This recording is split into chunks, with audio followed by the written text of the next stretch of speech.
सर्वमंगलमांगल्यं सर्वकल्याणकारकं प्रधानं सर्वधर्माणां जैनं जयतु शासनं जैनं जयतु शासनं। नमः समयसाराय स्वानुभूत्या चकासते चिस्वभावाय भावाय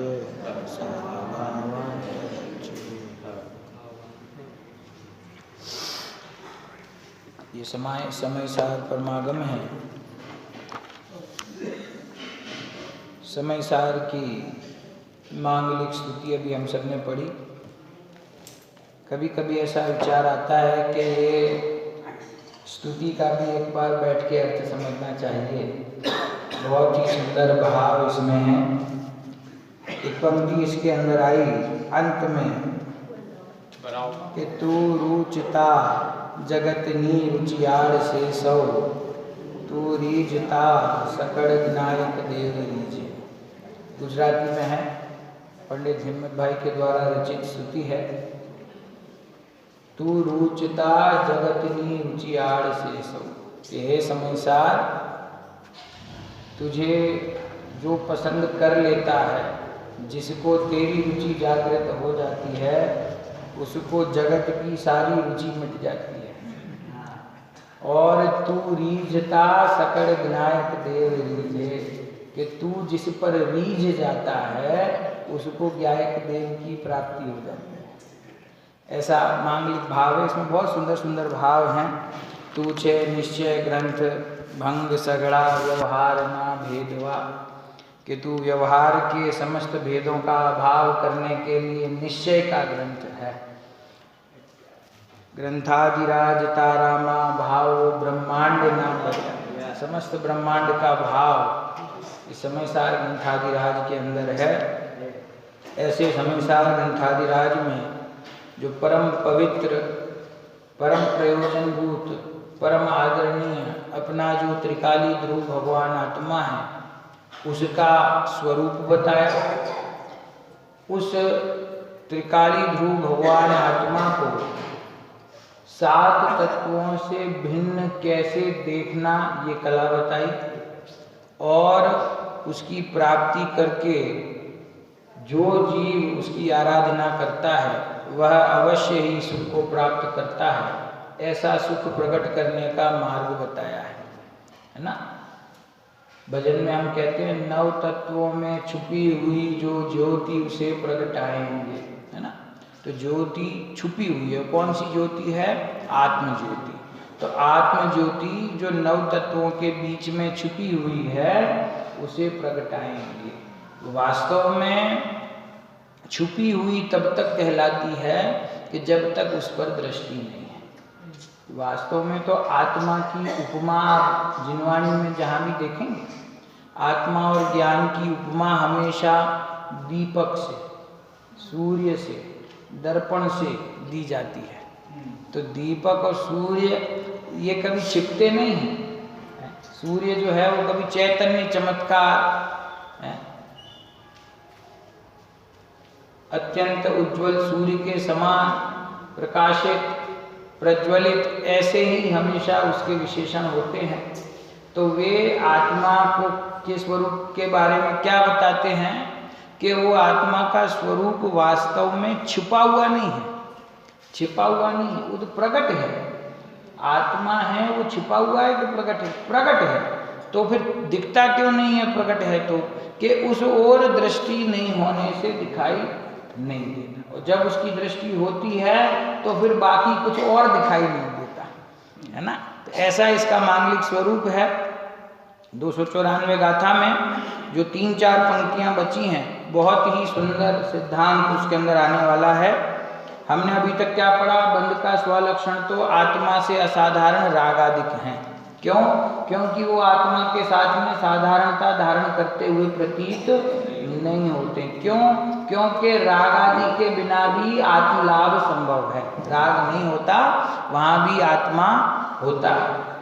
और उसके बाद क्या कहा कि यह जो राग और चैतन्य की निकटता प्रतिभासित होती है वो तो चेत्य चेतक भाव के कारण से है, एक द्रव्यत्व के कारण में। एक द्रव्य नहीं है, परंतु ज्ञान की प्रतिपल उठे तरंग झांकता उसमें आत्म राम। हमारी परेशानी क्या है, उसमें हमको झांकता हुआ आत्म राम नहीं दिखता है, उसमें हमको राग दिखता है। झांक तो कौन रहा है उसमें से? आत्म। दिखता क्या है? राग आदि। इसीलिए ऐसा लगता है कि राग आदि मैं ही हूँ। लेकिन जब भेद ज्ञान किया, लक्षण से उसको भिन्न भिन्न पहचाना, तो ख्याल में आया कि राग और चैतन्य ये दोनों, इनमें एक द्रव्यपना नहीं है, ये दोनों एक वस्तु नहीं है। ठीक है, अब आगे बढ़ रहा हूं मैं।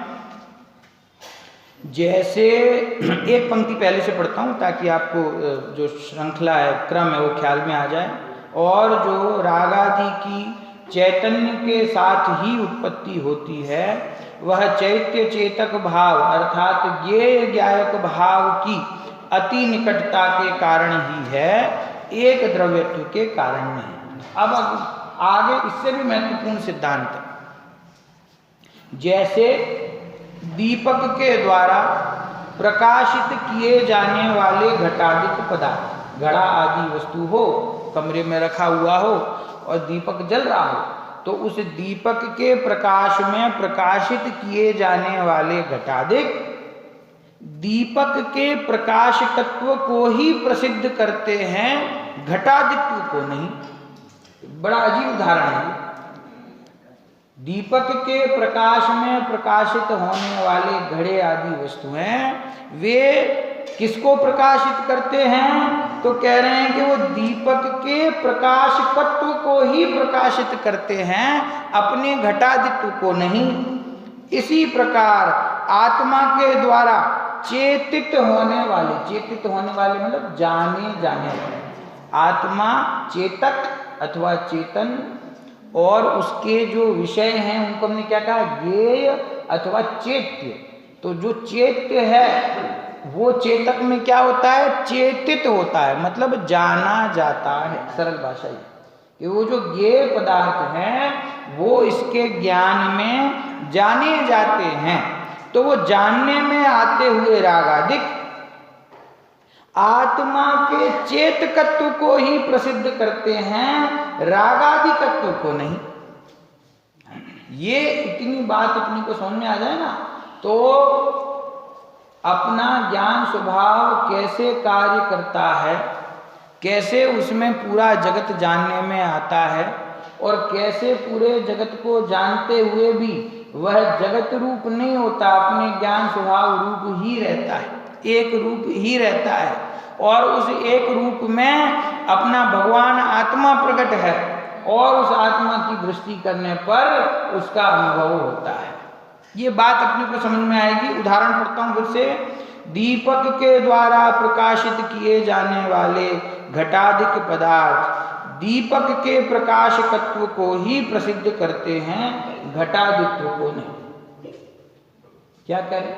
दीपक के प्रकाश में सामने घड़ा रखा हुआ है, रात है, अंधेरे कमरे में घड़ा रखा हुआ है, दिखाई नहीं दे रहा। अब दीपक जलाया तो दीपक के प्रकाश में घड़ा दिख रहा है। ठीक है, तो कहते हैं ये घड़ा जो है ये किसकी प्रसिद्धि करता है?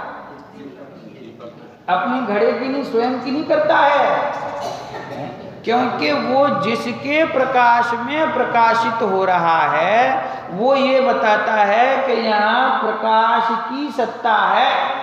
उस प्रकाश में वह घड़ा जो है वह प्रकाशित होता है।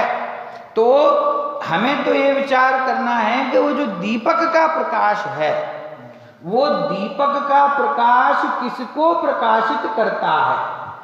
घड़े को तो छोड़ दो, घड़े की बात करेंगे। जो दीपक का प्रकाश है वो किसको प्रकाशित करता है? कमरे के अंदर जो घटादिक पदार्थ हैं उनको, या स्वयं को, या दोनों को?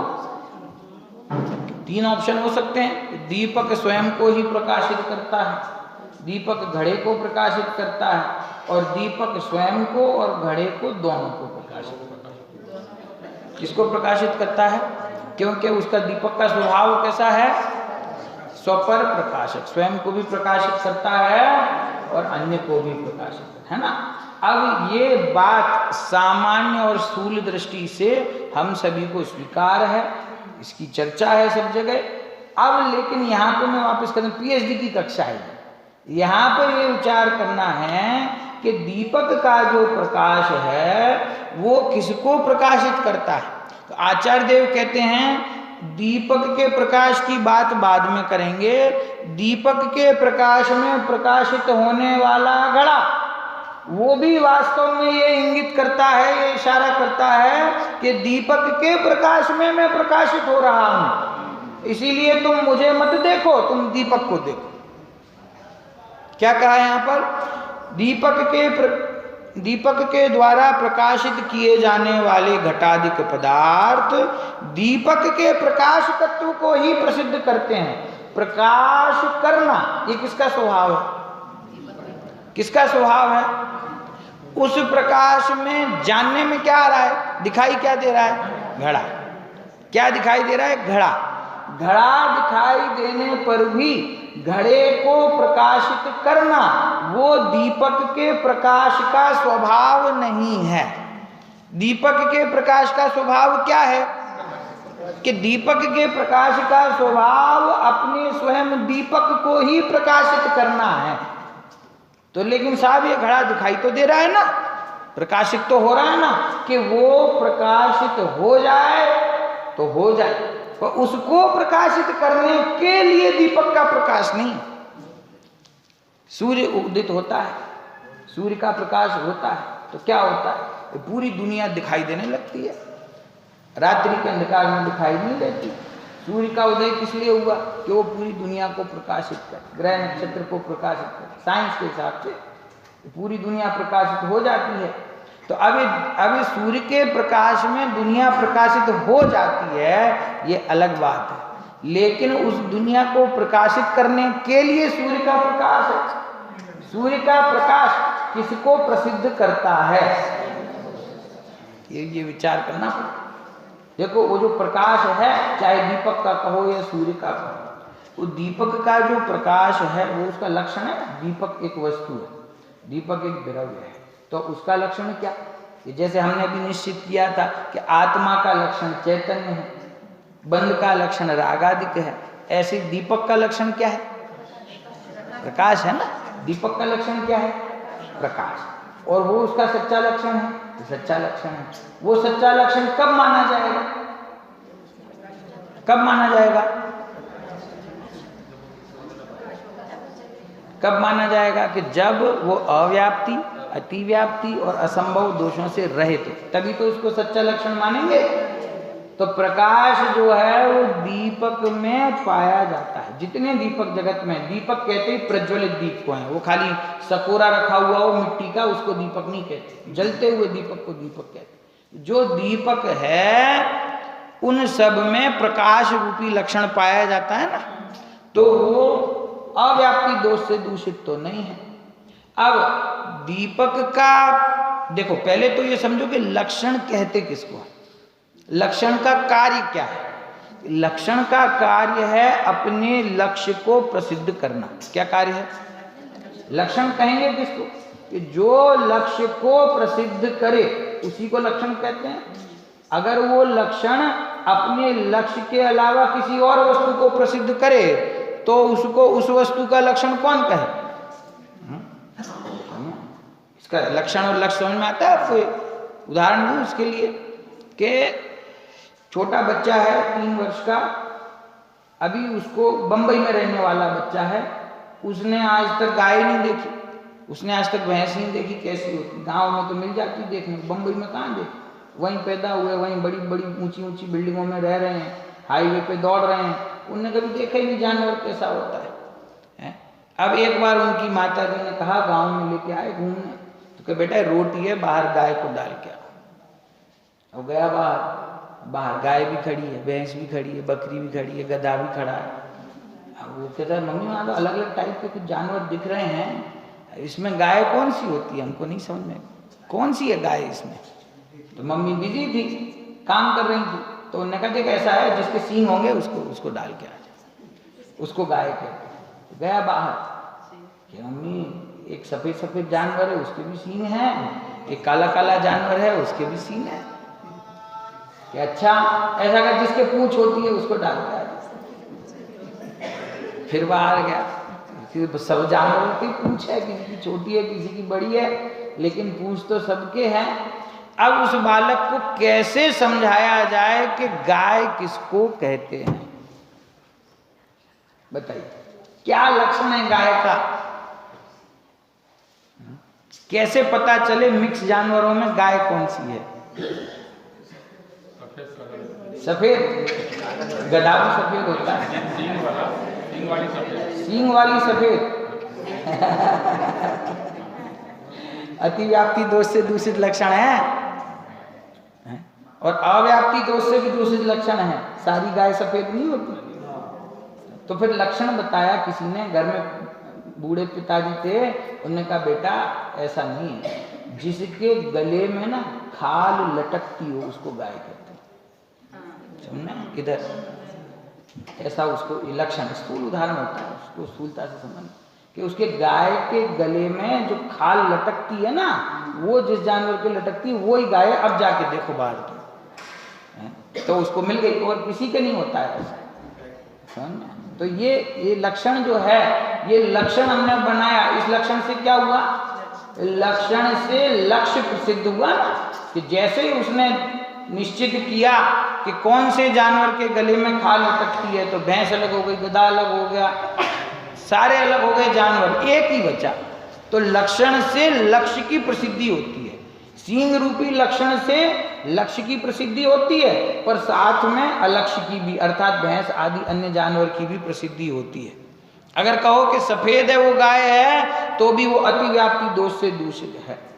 एक लक्षण और भयंकर वाला जिनवाणी में बताया, क्या? गोहो शावलेयत्वम, मतलब गाय का चित कबरापना। गाय सफेद भी हो सकती है, काली भी हो सकती है, लेकिन भैंस भी काली होती है और गधा भी सफेद होता है। लेकिन एक लक्षण कोई ढूंढ के लाया कि गाय ना चितकबरी होती है, उसकी जो खाल होती है उसमें कहीं सफेद रंग कहीं लाल रंग, ऐसा भी मिक्स कलर भी पाया जाता है गाय के। होता है कि कभी काला रंग सफेद रंग, कभी सफेद रंग और वो जो ऑरेंज जैसा रंग होता है उसका भूरा रंग, वो भी पाया जाता है कि ये लक्षण सही है, इसमें इससे गाय पकड़ में आ जाएगी। कि बेटा ये लक्षण ठीक तो लग रहा है, लेकिन ये अव्याप्ति दोष से दूषित है। सब गायों में नहीं हो सकता ना, ये किसी गाय में होता है और किसी गाय में नहीं होता, तो ये भी सही नहीं है। तो फिर जो लक्षण बताया वो ही लक्षण सही है। और उस लक्षण का कार्य क्या है? अपने लक्ष्य को प्रसिद्ध करना और लक्ष्य के अलावा किसी दूसरे अलक्ष्य को प्रसिद्ध नहीं करना। ठीक बात है। अब ये दीपक है, हम वापस इस उदाहरण पे आ जाते हैं। दीपक का लक्षण क्या है? प्रकाश। ये अव्याप्ति अतिव्याप्ति असंभव दोषों से रहित है, अतिव्याप्ति से रहित है। दीपक का प्रकाश मतलब उसमें दोष है? क्या दोष है? हैं? अरे बल्ब से लाइट देगा वो बात नहीं है, वो तो दीपक कहो, बल्ब कहो, ट्यूबलाइट को, सब एक ही बात है। प्रकाश के स्रोत की बात करो ना, नाम क्यों लेते हो कुछ? जो भी प्रकाश का स्रोत है उसका लक्षण क्या है? प्रकाश। उसका कार्य क्या है? प्रकाशित करना। किसको प्रकाशित करना? लक्षण है ना, प्रकाश दीपक का लक्षण है, तो वो लक्षण किसको प्रसिद्ध करेगा? अपने लक्ष्य को। उसका लक्ष्य क्या है? दीपक। वो किसको प्रसिद्ध करेगा? अपने लक्ष्य को। यदि वो अपने लक्ष्य के साथ अन्य वस्तु को भी प्रसिद्ध करे तो वो दीपक का निर्दोष लक्षण कहलाएगा। समझ में आई बात? नहीं आई? जो प्रकाश है वो लक्षण किसका है? दीपक का। वो प्रकाशित किसको करता है? कि साहब घड़े को। अगर दीपक का प्रकाश घड़े को प्रकाशित करे तो घड़े का लक्षण हो जाएगा। ये देखो, ये सूक्ष्म दृष्टि अपने जैन धर्म में ही है, ये दूसरे को तो पल्ले ही नहीं पड़े कि क्या कहना चाह रहे हैं, सिर के ऊपर से निकल जाए कि ये दीपक के प्रकाश में घड़ा दिख रहा है, सब सामान दिख रहा है। ये कहते हैं दिख नहीं रहा है। दिख तो रहा है लेकिन वो दीपक के प्रकाश के कारण नहीं दिखता, अपनी योग्यता से दिखता है। अगर आपको एक एक कण की स्वतंत्रता का सिद्धांत स्वीकार हो तो आपको ये पता चलेगा कि देखो प्रकाश और अंधकार मैंने बताया था कौन से द्रव्य की पर्याय है? उद्गल द्रव्य की पर्याय है। अभी यहाँ सूर्य का प्रकाश आता हो, मैं ऐसा हाथ करता हूँ तो यहाँ छाया हो जाती है, मैं हाथ हटाता हूँ तो धूप हो जाती है। ठीक, तो यहाँ के परमाणुओं का प्रकाश रूप और छाया रूप परिणमन हो रहा है ना, हो रहा है। उसमें मेरा हाथ निमित्त है कि नहीं? कि निमित्त तो है। मेरे हाथ से ये होता है, मैंने हाथ बीच में रख दिया और यहाँ अंधेरा हुआ तो ये जो छाया हुई, ये छाया रूप जो परमाणु परिणमित हुए, ये इस हाथ के पराधीन है। अब समझ में, वो जो छाया और प्रकाश रूप परिणमन होता है ना, वो उस पुद्गल द्रव्य के परमाणुओं का स्वयं स्वतंत्र अपनी योग्यता से होने वाला परिणमन है। दीपक का प्रकाश हुआ और दीपक के प्रकाश में घड़ा दिखाई दिया तो आधा, इस तरफ दीपक रखा है, इधर घड़ा रखा है, इस तरफ का आधा भाग प्रकाशित हो गया और पीछे का आधा भाग अभी भी अंधेरे रूप है कि नहीं? तो ये जो घड़े के अंदर कुछ परमाणुओं का परिणमन प्रकाश रूप और कुछ परमाणुओं का परिणमन अंधकार रूप, ये कैसे होता है? साहब जहाँ दीपक है वहाँ प्रकाश हो रहा है, वो बात सही है, लेकिन वो जो परमाणुओं का परिणमन है स्वयं अपनी योग्यता से है, दीपक के कारण नहीं। और दीपक का जो परिणमन है वो दीपक की योग्यता से, वो घड़े के कारण है। दीपक का कार्य क्या है? कोई भी कहेगा साहब दुनिया को प्रकाशित करना, दीपक का कार्य दुनिया को प्रकाशित करना नहीं है, वो अपने प्रकाश में स्वयं प्रकाशित होता है। अब और आगे बढ़ो कि ये जो हमारा ज्ञान है, ये ज्ञान का कार्य क्या है? जानना देखना। किसको जानना देखना? सबको जानना देखना। ज्ञान का स्वभाव कैसा है? स्वपर प्रकाशक स्वभाव। बिल्कुल सही बात, ज्ञान का स्वभाव स्वपर प्रकाशक है, लेकिन उसका जो स्वपर प्रकाशक स्वभाव है, गुरुदेव श्री कहते थे उसका स्वपर प्रकाशक स्वभाव स्वयं का स्वयं के लिए स्वयं से है, उसका अन्य से कोई संबंध नहीं है। अन्य को प्रकाशित करने के लिए ज्ञान प्रकट नहीं होता है। उस ज्ञान में अन्य वस्तु सहज प्रतिभाषित होती है, ये अलग बात है। जावाणी के ज्ञान से सूझे लोका लोक, हमको सर्वज्ञता क्यों प्रकट करनी, वीतराग सर्वज्ञ क्यों बनना है? अब पूरा लोका लोक जानने में आएगा, मजा आ जाएगा, आएगा कि नहीं? लोका लोक जानने में आएगा, लेकिन पता है मजा बिल्कुल नहीं आएगा, मजा नहीं आएगा। क्यों? क्योंकि वीतरागता पहले प्रकट होती है, फिर सर्वज्ञता प्रकट होती है। न राग रहेगा न द्वेष रहेगा, उसके बाद सर्वज्ञता प्रकट होती है, नियम है। तो आनंद पर को जानने का कुछ आनंद नहीं आएगा, अपने स्वरूप में स्थिर रहने का आनंद आएगा।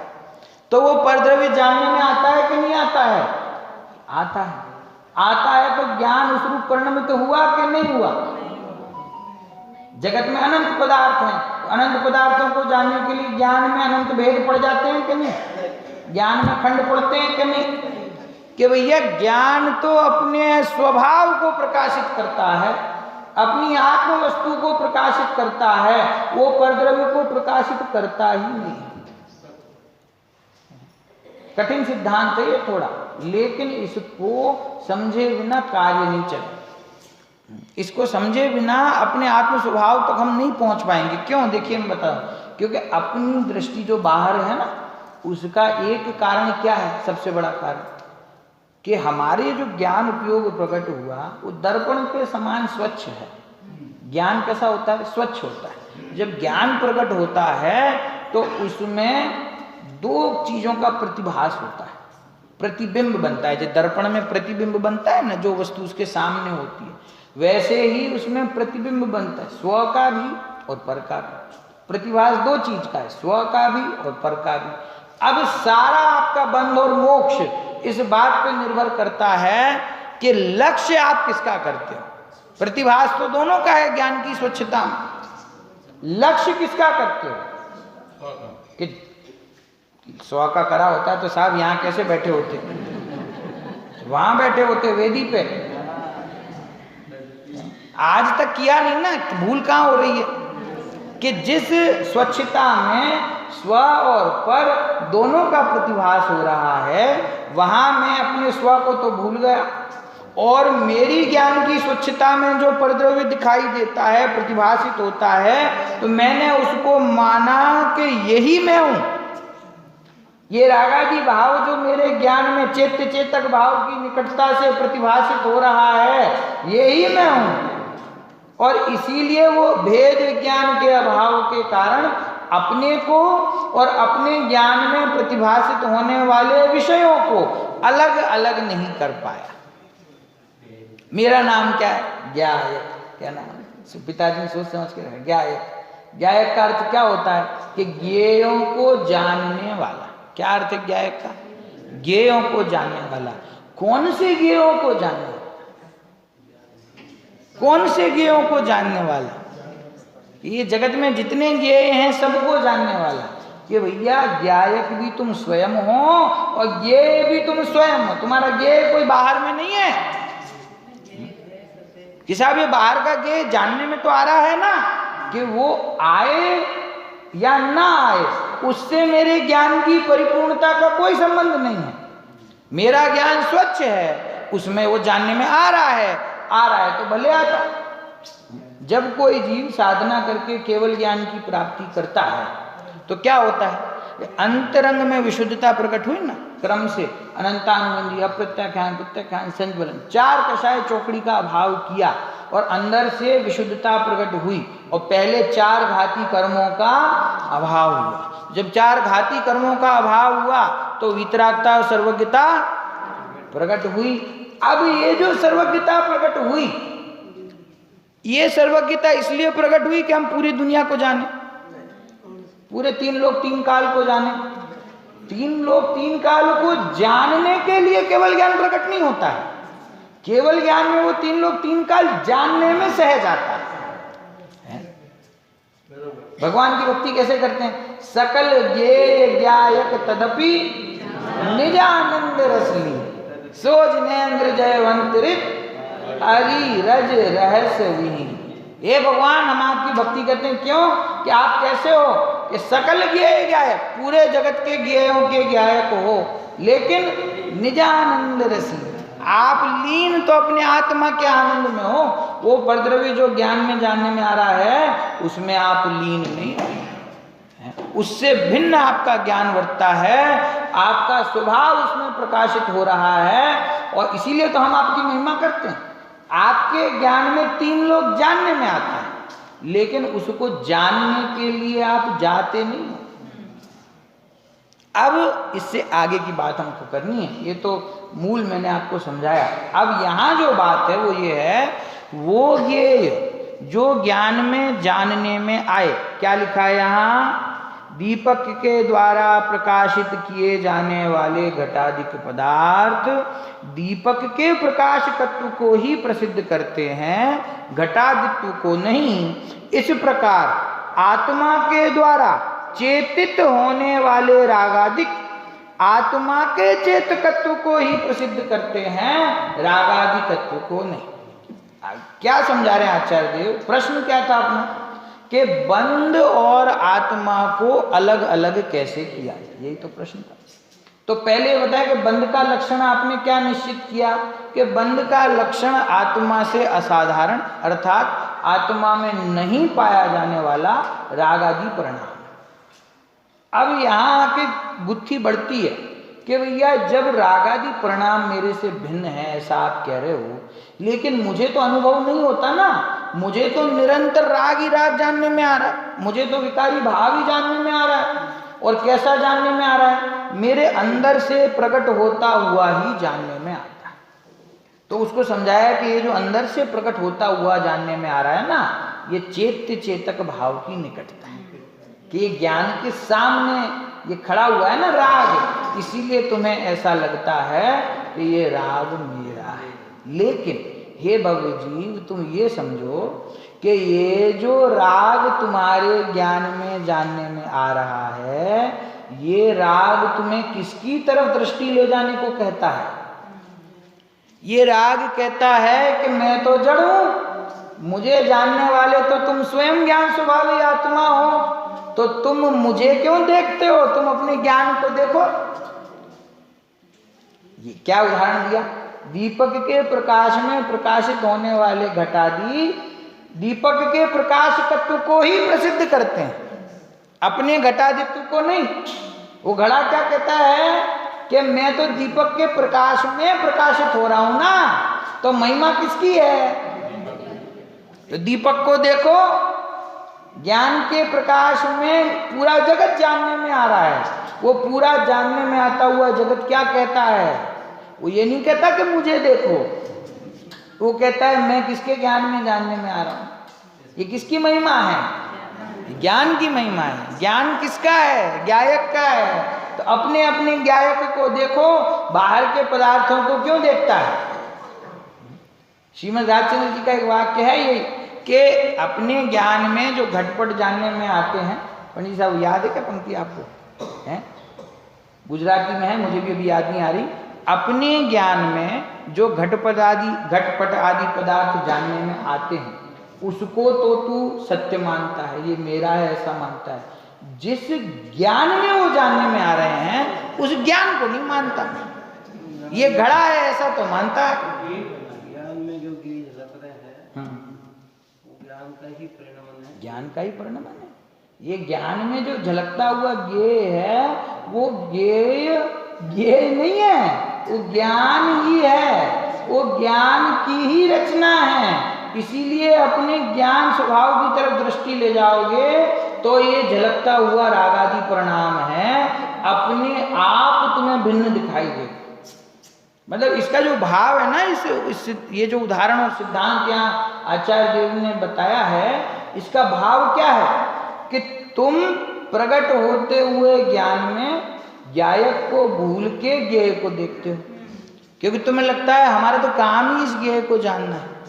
और उस ज्ञान में जो ज्ञेय जानने में आ रहा है, वो तुमसे कहता है कि तुम मुझे मत देखो, तुम अपने आप को देखो। हम कहते हैं कि हम तो ज्ञेय को देखेंगे, और ज्ञेय कहता है हमें मत देखो, तुम तो स्वयं अपने आप को देखो। क्योंकि ज्ञेय को देखने वाला कौन है? ज्ञेय को जानने वाला कौन है? देखो 6 सामान्य गुण है ना, 6 सामान्य गुणों में एक गुण है प्रमेयत्व गुण। प्रमेयत्व गुण, प्रमेयत्व गुण का क्या कार्य है? जिस शक्ति के कारण द्रव्य किसी ना किसी ज्ञान का विषय अवश्य बनता है, उसका नाम प्रमेयत्व गुण है। ये गुण पुद्गल द्रव्य में पाया जाता है कि सिर्फ आत्मा में पाया जाता है?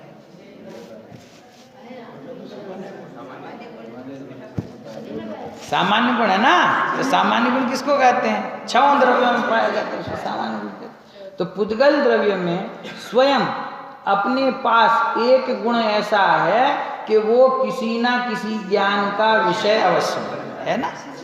तुम्हारे जानने से वो जानने में आता है। कोई मत है ना, ये जो मांसाहारी मत है, क्रिश्चियन आदि, मुस्लिम आदि, तो वो कैसा कहते हैं? वो कहते हैं कि भगवान ने जानवर को इसलिए बनाया कि मनुष्य उसको खाए।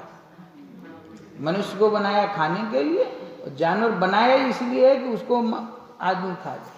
अब ये कोरी कल्पना मिथ्या तो नहीं तो क्या है? एक जीव तुमको बनाया, तो तुमको इसलिए बनाया कि तुम सृष्टि पर राज करो, और सृष्टि इसलिए बनाई क्योंकि वो तुम्हारे दास उसमें रहे, कंट्रोल में रहे। ऐसा है, भगवान ने बनाया, सबको समान बनाया ना। अब बनाया नहीं बनाया वो बात की बात है, तो उदाहरण बता रहा हूँ सामने। तो अपन क्या बात कर रहे हैं कि वो जो ज्ञान है, ज्ञान में ये जानने में आता है। हमने क्या अभिमान किया, मैंने जाना इसलिए जानने में आया, क्योंकि ज्ञान स्वभावी तो मैं हूं ना। वो ये कहता है भैया मेरे पास भी प्रमेयत्व गुण है, मेरे अपने पास स्वयं की शक्ति है कि मैं किसी के ज्ञान का ज्ञेय बनूं। उसमें तुम्हारे ज्ञान से मुझे कुछ लेना देना नहीं। तुम कहो है मैं ज्ञान स्वभावी चैतन्य प्रभु हूँ, वो कहता मैं जड़ स्वभावी प्रभु हूँ, मैं तुमसे कम नहीं हूँ। तुम अपने स्वरूप में मस्त रहो, हमको अपने स्वरूप में रहने। तुम क्यों अभिमान करते हो कि हमने जाना तो जानने में आया, हमने किया तो ये कार्य हुआ? बोले अपना कार्य करने की शक्ति, परिणमन शक्ति, किसी के ज्ञान में ज्ञेय बनने की शक्ति, अपना अस्तित्व बनाए रखने की शक्ति। तो देखो एक बार ये 6 सामान्य गुणों को पुद्गल की अपेक्षा से विचार करो। जीव की अपेक्षा से तो हम हमेशा विचार करते हैं। पुद्गल में अस्तित्व है, तुम्हारे बनाने से बनता है, तुम्हारे तोड़ने से टूट खत्म हो जाता है, उसका अपना अस्तित्व है, उसको कोई कुछ नहीं कर सकता। अच्छा, दूसरा गुण बहुत महत्वपूर्ण है, वस्तुत्व है उसमें। वस्तुत्व किसको कहते हैं? जिस शक्ति के कारण द्रव्य में प्रयोजनभूत क्रिया होती है, अर्थ क्रियाकारित्व होता है। जीव का प्रयोजनभूत कार्य क्या है? जानना। उसमें ज्ञान ज्ञान ज्ञान ज्ञान ज्ञान हो रहा है क्योंकि उसमें वस्तुत्व गुण है। अब पुद्गल के अंदर भी वस्तुत्व गुण है, वो अपना स्पर्श रस गंध वर्ण रूप रहना, उसमें अपने प्रयोजनभूत क्रिया जो है उस द्रव्य की वो स्वयं करने में सक्षम है, उसको जीव की जरूरत नहीं। और तीसरा द्रव्यत्व। द्रव्यत्व क्या कहता है? जिस शक्ति के कारण द्रव्य की अवस्था निरंतर पलटती रहती है, द्रव्य में परिणमन होता रहता है, उसको क्या कहते हैं? हमें तो ऐसा लगता है कि इसको परिणमाने वाला कौन है? मैं नहीं करूंगा तो ये पुद्गल में अपने आप परिणमन हो जाएगा। ये जड़ में कुछ परिणमन होता है कि भैया उसमें पूरी शक्ति है, उसके अंदर द्रव्यत्व शक्ति है, वो अपना परिणमन स्वयं करता है, अपना प्रयोजनभूत कार्य स्वयं करता है। समझ में ना? एक वाक्य बहुत फेमस होता है अंग्रेजी में, माइंड योर ओन बिजनेस। जैसे कोई किसी के दखलंदाजी कर रहा हो तो क्या कहते हैं? भैया हमारे दखलंदाजी मत करो, माइंड योर ओन बिजनेस, मतलब अपने काम में दिमाग लगाओ, हमारे पीछे मत आओ। ये जीव जाता है पुद्गल के बाद, लाओ मैं तुम्हारा काम कर दूं, लाओ मैं तुमको जान दूं। पुद्गल कहते हैं माइंड योर ओन बिजनेस, तुम्हारा जो काम है वो तुम करो, हमारा काम है, उसको करने में हम सक्षम है, हमको तुम्हारी कोई जरूरत नहीं है। धर्म धर्म आकाश काल, इनको जीव की कुछ जरूरत है परिणमन में? जीव कुछ मदद करता है?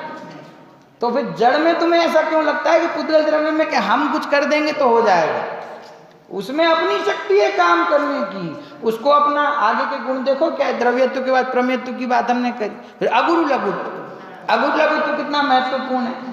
उस द्रव्य के जो गुण हैं वो गुण उसको छोड़ के कभी जीव रूप नहीं हो सकते, और जीव के गुण कभी उस रूप नहीं हो सकते, उसके गुण कभी बिखर के अलग नहीं हो सकते। ऐसी शक्ति उसमें स्वयं में है। और अंतिम प्रदेशत्व, उससे क्या होता है? जिस शक्ति कारण द्रव्य का आकार बना रहता है, तो वो पुद्गल द्रव्य का आकार अपने बनाने की शक्ति है, अपने गुणों को संभाले रखने की शक्ति है, अपना परिणमन करने की शक्ति है, अपना प्रयोजनभूत कार्य करने की शक्ति है, अपना अस्तित्व धारण करे रहने की शक्ति है। बोलो जगत में उसको किसकी जरूरत है अपना काम करने के लिए? जो कुछ उसको चाहिए वो सब उसके पास है। हम व्यर्थ में माथा मारते रहते हैं, ये हम कर दें, ये हम कर दें, ये हम कर दें, वो सब अपने आप होता है, उसको करने वाला कोई है नहीं। ठीक है, अब अपने को ये समझना है ज्ञान मेरे पास है और सामने ये है, ये जो ये है ये मेरे ज्ञान के कारण प्रकाशित होता है, और ये जो ये है इसके आधार से मेरा ज्ञान है कि नहीं। गुरुदेव के दो बहुत प्रसिद्ध बात है, ये से ज्ञान होता है ऐसा नहीं, ये का ज्ञान होता है ऐसा नहीं है, ये का ज्ञान नहीं होता है, ज्ञान का ज्ञान है। ये जो आप जी साहब, ये में से ज्ञान आता है ऐसा भी, ये से ज्ञान, हाँ गे में से ज्ञान, अरे गे में से ज्ञान माने ये तो बौद्ध मत है, तदुत्पत्ति तदाकार, ये नियम जो है वो तो बौद्ध मती में होता है। प्रश्न पूछा वहां कि कोई भी विषय को कैसे जानेंगे? ज्ञान जब जानता है विषय को तो कैसे पता चलेगा कौन से ज्ञान ने किस वस्तु को जाना, कौन सा ज्ञान किस वस्तु को जानेगा, इसका नियम कैसे बनेगा? तो बौद्ध मती ने कहा तदुत्पत्ति तदाकार, जो वस्तु को देखा उस वस्तु में से ही, उस वस्तु से ज्ञान की उत्पत्ति होती है। क्या मानते हैं? माइक को देखा तो माइक से माइक का ज्ञान उत्पन्न होगा, और माइक को देखा तो माइक के आकार का ज्ञान यहाँ पे आ गया। तो क्या कहते हैं, तदुत्पत्ति और तदाकार। जिस वस्तु को देखते हैं उस वस्तु में से उसका ज्ञान प्रकट होता है और उसी के आकार का ज्ञान प्रकट होता है। हम भी अगर ऐसे ही मानते हो ये वस्तु को जाना इसीलिए मुझे ज्ञान हुआ, इस वस्तु के होने से ज्ञान नहीं होता है और इस वस्तु का ज्ञान नहीं होता है। और इसके उदाहरण कितने दिए शास्त्र में हैं। अंडमान निकोबार की जेल में, समझे कौन सी जेल थी वहां पे, काला पानी की जेल में, अंधेरी कोठरी में जहां सारी खिड़कियां बंद हों, एक सुई की नोक के बराबर भी सूर्य की किरण अंदर ना आ सकती हो, ऐसे घने अंधेरे कमरे में एक कैदी को बंद किया हुआ है और वो कैदी अंदर बैठा हुआ है, बेड़ियों में जकड़ा हुआ, आंख भी बंद किया हुआ है, लेकिन उसको अति आसक्ति के कारण अपनी पत्नी का मुख साक्षात स्पष्ट दिखाई दे रहा है उधर पत्नी, प्रकाश नहीं, कुछ देख सकता नहीं, पत्नी नहीं, खुद कहाँ है, फिर भी दिखती है ना पत्नी। तो ज्ञेय तो नहीं है, तो ज्ञान कैसे हुआ? ज्ञान प्रकट होने के लिए ज्ञेय की जरूरत नहीं है, ज्ञेय के आधार से ज्ञान प्रकट नहीं होता है। खैर ये चर्चा तो बहुत विस्तृत है, इसमें बहुत समय लगे ज्ञान के स्वभाव प्रकाशक स्वभाव को समझने के लिए। अपने को संक्षेप में ये समझना है, ये निर्णय करना है। देखो इससे ये इस उदाहरण को समझने से क्या होगा कि अपना बाहर में भटकता हुआ जो उपयोग है, जो रुचि है, उसको पलटा के अपने को अपने स्वरूप में लाना। बस ये बात यहाँ समझनी है कि ये जो मेरे ज्ञान में चेतित होने वाले रागादि भाव, ज्ञान में जानने में आने वाले यह जो रागादि भाव हैं, ये रागादि भाव किसको प्रसिद्ध करते हैं? तो कहते हैं वो रागादि भाव आत्मा के चेतकत्व को ही प्रसिद्ध करते हैं, रागादि तत्व को। कि जो राग है वो स्वयं ये बताता है कि मुझे जानने वाला यह ज्ञान है, इसीलिए हे जीव तुम ज्ञान स्वभाव की दृष्टि करो। और वो जो ज्ञान स्वभाव है वो कहाँ से प्रकट होता है? वो किससे अभिन्न है, किससे अनन्य है? वो मेरे आत्म स्वभाव से प्रकट होता है। ऐसे अपने आत्म स्वभाव की दृष्टि करना। तो आत्मा को देखा, आत्मा का लक्षण चैतन्य है ऐसा निर्णय किया, और बंध को देखा, बंध का लक्षण रागादि है ये निर्णय किया। वो रागादि और मेरे ज्ञान में एक द्रव्यत्व नहीं है ऐसा निर्णय किया, क्योंकि रागादि के बिना भी मेरा स्वरूप संभव है, मेरा स्वरूप रागादि के बिना भी संभव है। ये क्या कहें, रागादि के बिना ही होता है।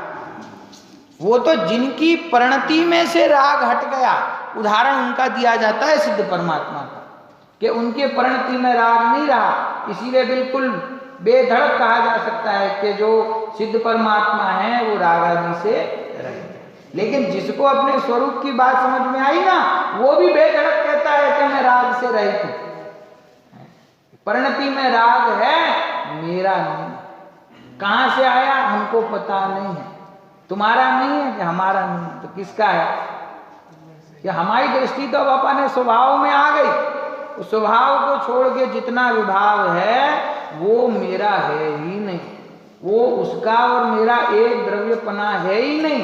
एक द्रव्य में से दोनों भाव उत्पन्न होते हैं, ऐसी बात ही नहीं। समय सार में मोक्ष अधिकार समाप्त होने के बाद सर्व विशुद्ध ज्ञान अधिकार और उसकी समाप्ति पर 47 शक्तियों का प्रकरण है।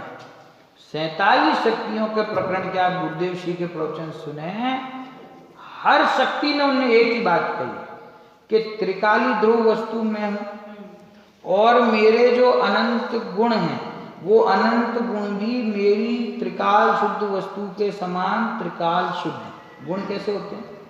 शुद्ध होते। कैसे होते हैं? गुण में कोई अशुद्धता नहीं होती। ज्ञान गुण अशुद्ध नहीं होता, उसकी परिणति में अशुद्धता प्रकट होती है। कहते मैं शुद्ध त्रिकाल, मेरे अनंत गुण शुद्ध त्रिकाल, और जो परिणति है वो परिणति जो अपने स्वभाव के आश्रय से निर्मलता को प्रकट करती है, वो निर्मल परिणति में हूं, और वो परिणति जो परद्रव्य के लक्ष्य से विकार प्रकट करती है वो मैं नहीं। बिल्कुल पल्ला झाड़ लिया वहां पर, इसको बोलते हैं पल्ला झाड़ना। क्या कि क्यों? क्योंकि हम अब इतने उत्कृष्ट आत्म स्वभाव के नजदीक आ गए ना, अब हम ये बात नहीं कहते कि विकारी और अविकारी समस्त पर्यायों का पिंड आत्मा है, नहीं, ये बात पीछे रह गई। ये प्रमाण से जब वस्तु को समझाता तब हमने ये बात समझी थी कि राग आदि आत्मा के हैं। अब हम अपने स्वभाव के पास पहुंच गए। अब क्या दिखता है कि मैं तो बस ज्ञान स्वरूप हूं। तो ये राग का भाव, भाई राग जो है कौन से गुण का परिणमन है? विचार किया आपने? कौन से गुण का परिणमन? चारित्र गुण का ही तो परिणमन है। राग किसका परिणमन है? चारित्र का। कैसा परिणमन है? विकारी। कैसा परिणमन है? दोषपूर्ण। तो गुरुदेव कहते हैं कि जो हमारे गुण हैं उन गुणों का जो विकारी परिणमन है वो मैं नहीं हूं, और उन गुणों का जो सम्यक परिणमन है वो मैं।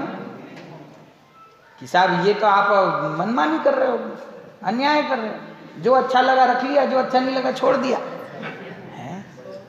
ये स्वरूप ही ऐसा है, हम क्या करें?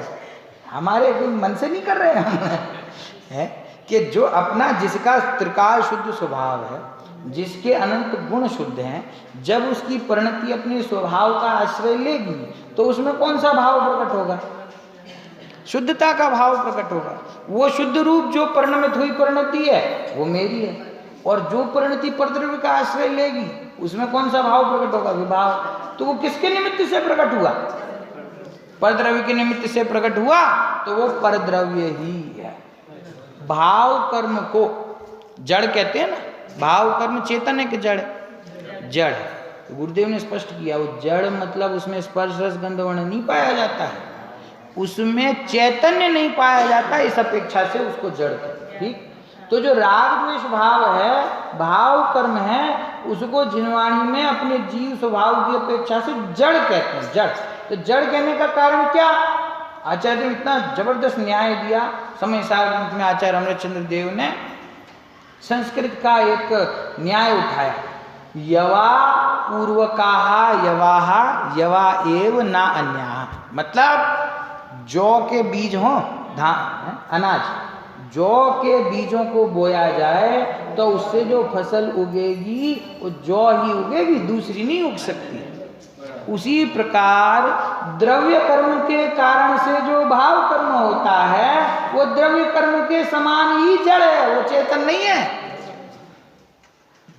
वो जड़ है, वो मेरे से भिन्न है, वो मेरा भाव ही नहीं है। मैं तो, वो मेरे द्रव्य में ही नहीं होता। यहाँ तो ये मूल बात जो इस गाथा की है वो ये है कि राग मेरे आत्म स्वभाव में नहीं होता। उसका तादात्म्य किसके साथ है? बंध के साथ। किसके साथ है? उष्णता पानी में दिखती है लेकिन वो पानी का स्वभाव नहीं है, वो उसका अविनाभावपना किससे है? ऐसे ही ये जो रागादि भाव है वो ये इसे बंध का लक्षण है ना, इसको बंध के पास ही भेज दो ना। पंडित जी ने वो दोहा सुनाया था कि नहीं? तेरा तुझको सौंप दे क्या लागे मेरा। ये राग कहाँ से आया? ये बंध का है कि तू ही ले जाना इसको, मेरे को चाहिए ही नहीं। तेरा लक्षण है, तू पकड़, मैं क्या करूं इसका? मेरा चैतन्य, मेरा लक्षण तो चैतन्य है, मैं अपने स्वभाव में रहूंगा, और अपने स्वभाव में रहूंगा तो ये राग आदि मेरा है ही नहीं, ये मेरे अंदर उत्पन्न ही नहीं होता। अंतिम बात कहता हूं, ये विकारी भाव हमारा है, हम अज्ञानी हैं, हम मिथ्या दृष्टि हैं, हम निचली अवस्था में हैं, हमने आज तक बहुत पाप किए हैं, हमने कभी विवेक जागृत नहीं किया, हमने कभी भगवान का स्वरूप नहीं समझा। ऐसी दीनता हीनता का विचार हम पूरे जीवन से करते हुए आ रहे हैं अभी तक। ऐसी दीनता हीनता हमने अपने हृदय में बसा रखी है। अब इससे छूटने का समय आया है, तो वो अब तो क्या पुरुषार्थ जागृत करना है, पौरुष को जागृत करना है। वो जो ढीलापन था उसको छोड़ दो, वो दोष हमारे अंदर है उसको हमने समझ लिया है। अब उससे आगे बढ़कर के शुद्धता को कैसे प्राप्त करें, उसको प्रकट करने का उपाय यह है कि मैं शुद्ध हूँ। अज्ञान को दूर करने का उपाय क्या है? मैं ज्ञान स्वरूप हूँ। विकार को दूर करने का उपाय क्या है? मैं विकार से रहित, नो कर्म भाव कर्म द्रव्य कर्म से रहित वस्तु हूँ। ऐसा जो जीव निर्णय करता है, ऐसा श्रद्धान करता है, उसकी परिणति में रहा हुआ विकार जो है वो दूर हो जाता है। समझे? वो सिपाही होते हैं ना, युद्ध में जाते हैं तो जब युद्ध प्रारंभ होने वाला होता है तो उनका जो सबसे बड़ा सिपाही सलार होता है उस सिपाहियों को थोड़ी देर उपदेश देता, समझाता है। क्या समझाता है? कि मौत से घबराना नहीं, भय तो सबके अंदर होता है ना मरने का, सिपाही को भी भय, तो वो उसके पौरुष को जागृत करता है।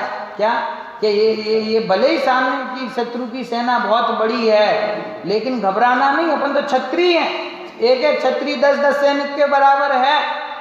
तुम्हारा लक्ष्य है वीर गति को प्राप्त करना, लक्ष्य यही बताती है। लक्ष्य क्या है?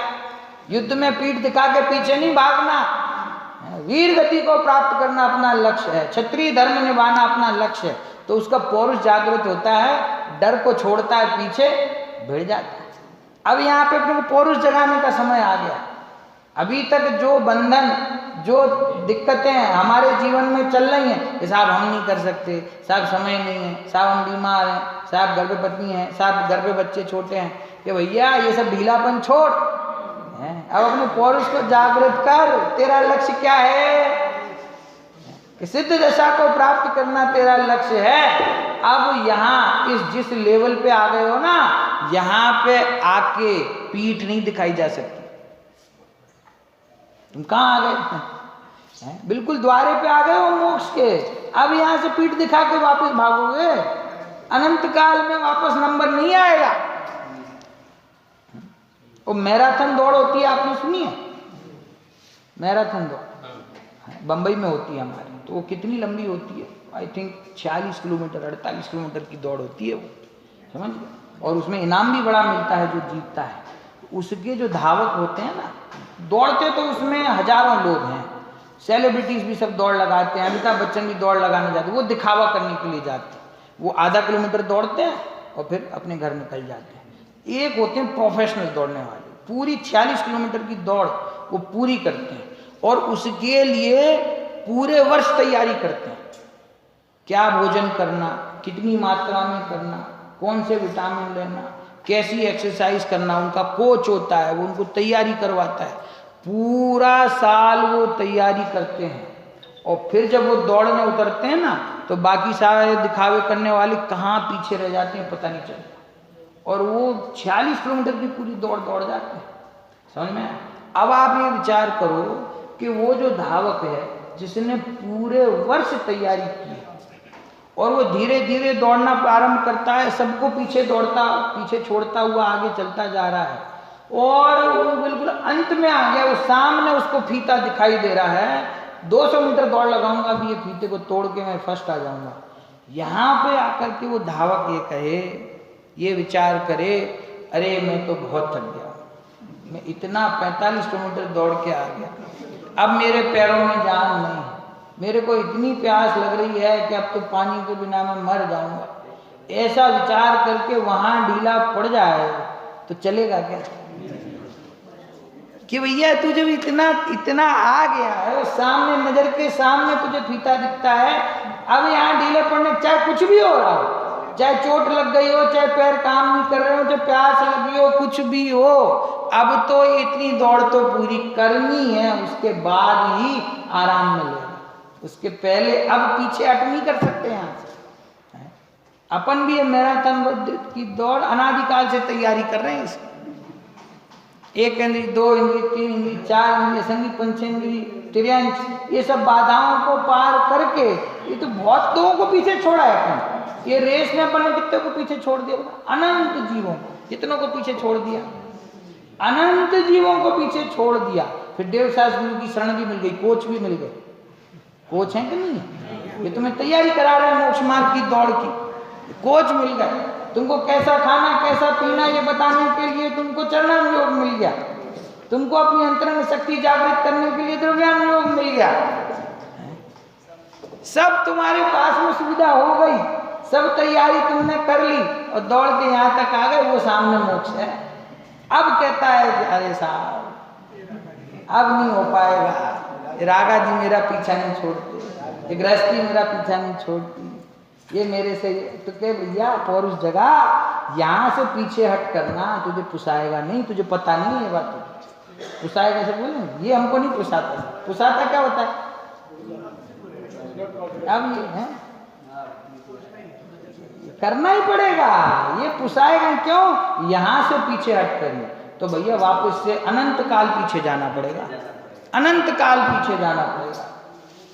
इसीलिए जो करना है तो अभी करना। और देखो फिर वही बात कि जो करने का उपदेश है उसमें कुछ कठिनता नहीं, जो पुरुषार्थ करना है वहां पर निर्णय करने की बात, वहां तो उसको 200 मीटर दौड़ तो लगानी है ना, तुमको कहाँ दौड़ लगानी है, तुमको तो उल्टी दौड़ लगानी है, अपने स्वभाव में आना है, अपने स्वभाव के स्वरूप को समझना है, रागादि मुझसे भिन्न है ऐसा निर्णय करना है। मेरे ज्ञान में रागादि जानने में आता है, इस बात को भी छोड़ के मेरे ज्ञान में मेरा ज्ञान जानने में आता है, मेरे ज्ञान में मेरा स्वभाव प्रकट है। ज्ञान की प्रतिपल उठे तरंग झांकता उसमें आत्म राम, वो आत्म राम जो उसमें झांक रहा है ना, उसकी तरफ दृष्टि करते ही वो प्रकट हो जाता है। वो एक चित्र आपके मंदिर में नहीं है क्या, वो एक फ्रेम होती है, उसमें छोटे छोटे बारीक फूल पत्ती होती हैं और उसके अंदर भगवान का चित्र होता है, देखा कि नहीं देखा आपने? फूल पत्ती से भरा हुआ एक फ्रेम होता है, आप देखोगे कुछ नहीं दिखेगा, बस फूल पत्तियां दिखेंगी, फिर उसके अंदर में भगवान का चित्र होता है, छुपा हुआ होता है। फिर कहते हैं इसको देख, ध्यान से देखो, ध्यान से देखो, ध्यान से देखते हैं तो थोड़ी देर बाद में उसमें, देखा कि नहीं देखा आप लोगों ने? देखा, थोड़ी देर बाद में महावीर भगवान दिखाई देते हैं, जैसे ही दिखाई देते तो कैसा आनंद लगता है, अरे हमको दिखे, हमको दिखे। हम दूसरे से कहते देखो देखो तुम देखो, प्रयत्न करो इसमें कुछ दिखता है कि नहीं। तो फूल पत्तियों में भगवान महावीर छुपे हुए हैं, वो छुपे हुए हैं कि प्रकट है? छुपे हैं कि प्रकट है? अगर छुपे हुए होते तो दिखते नहीं, वो प्रकट है। प्रकट होते हुए भी दिखते क्यों नहीं है? क्योंकि दृष्टि की एकाग्रता नहीं है, दृष्टि अभी किसको देख रही? फूल पत्ती को, तो वो दिखते नहीं, होते हुए भी नहीं दिखते, और दृष्टि को थोड़ा सा एकाग्र करने पर दिखाई देते हैं, और दिखाई देती है कैसा आनंद आता है।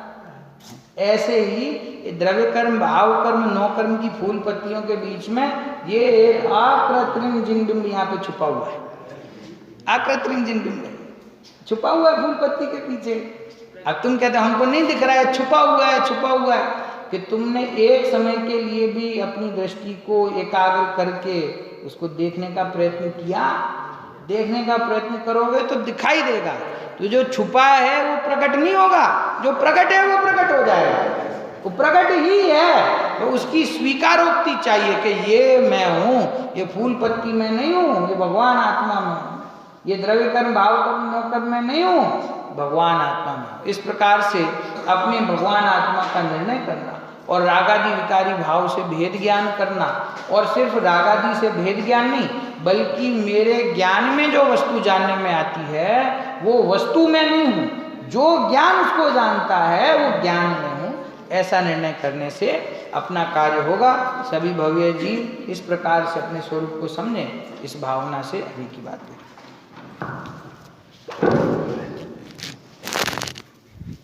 अभी